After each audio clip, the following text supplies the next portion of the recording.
बिस्मिल्लाहिर्रहमानिर्रहीम, अस्सलाम वालेकुम। Welcome to my channel. Friends, आज मैं आपको जो टोटका बताने वाली हूँ वो आपके पाँव का कलर सफ़ेद करने के लिए है। वो आपके फेस की तरह गोरे चिट्टे हो सकते हैं। हम हमेशा अपने फेस पे बहुत ही ज़्यादा तवज्जो देते हैं कि हमारा फेस का कलर वाइट हो, खिला खिला हो, हम खूबसूरत नज़र आएँ। और इसकी वजह से फेस के कलर के साथ हमारे हाथ और पाँव मैच नहीं होते, उनका कलर ब्लैक होता है तो वो भी बहुत ही बुरा लगता है। इसलिए मैं आज आपको एक बहुत ही बेस्ट टोटका बताऊंगी जिससे आपके पाँव का कलर आपकी फेस की तरह गोरा चिट्टा हो जाएगा। तो चलिए बनाना शुरू करते हैं। Subscribe to our channel by clicking the subscribe button. Click the bell button and enjoy the latest uploads from our channel.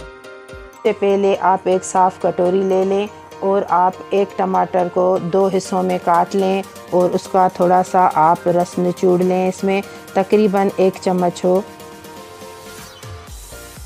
उसमें आप थोड़ी सी बेकिंग सोडा, मीठी खाने वाली सोडा उसमें ऐड कर लें। बेकिंग सोडा में जो प्रॉपर्टीज़ पाई जाती हैं वो हमारी स्किन के दाग धब्बे दूर करने में हेल्प करती है। और अब हम इसमें 1 चुटकी के बराबर हल्दी ऐड करेंगे। फ्रेंड्स, हल्दी में जो प्रॉपर्टीज़ होती हैं वो हमारी स्किन को वाइट करने में बहुत हेल्प करती है। हमारे फेस पे जो यूज़ करते हैं उसमें बहुत हेल्प करती है। इसलिए मैं ये हाथ और पाँव के लिए जो बना रही हूँ इसमें थोड़ी सी हल्दी ऐड करती हूँ। और इसमें आप डालेंगे जो तीसरी चीज़ है वो है कोलगेट। आप कोलगेट तकरीबन इतनी यूज़ करेंगे जितनी हम ब्रश करने में लेते हैं, उतनी आप इसमें कोलगेट यूज़ करेंगे। ये सब चीज़ें हम आपस में मिक्स करेंगे अच्छे तरीके से।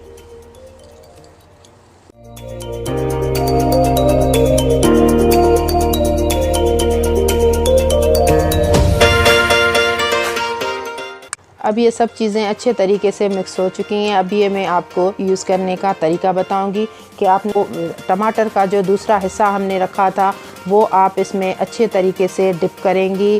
डिप करने के बाद आप ये लेके अपने पाँव के ऊपर अच्छे तरीके से मसाज करेंगी और 5 मिनट के लिए आप इसे ऐसे ही लगा रहने दें। उसके बाद ठंडे पानी से वॉश कर लें।